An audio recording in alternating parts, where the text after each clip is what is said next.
Isiniwalat ngayon ng ating mga kababayang OFW na tila mayroong nagaganap na dayaan sa kanilang pagboto. Mabuti na nga lang mayroon silang mga screenshots ng kanilang mga ibinoto. Tulad na lamang ng nangyari sa ating kababayang OFW na si Jefferson Salazar Bonoan. Ang ibinoto nga niya ay ang PDP laban senatorial slate. Pero nang i-verify na niya ang kanyang mga ibinoto, iniska ng kanyang QR code. Laking gulat niya na ang lumabas sa resulta ay ang mga alyansa ng Bagong Pilipinas ni BBM. Makikita dyan si Erwin Tulfo, Abalos, Ben Tulfo, nakasama pa si Manny Pacquiao, abay si Kiko Pangilinan din na iboto. Kagulat-gulat nga daw na naiboto niya si Franz Castro.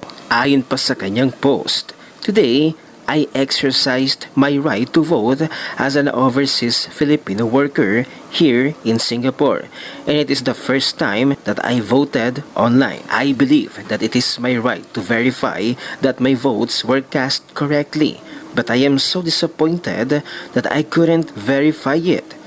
The portal shows a QR code after voting, and it states that you can verify your ballot has been cast correctly at any moment using the following QR code. But when I scanned the QR code, it doesn't show names of the candidates that I voted. Instead, it shows some names which I didn't vote. So the question now in the COMELEC: how can you show us of the values that our votes were cast correctly?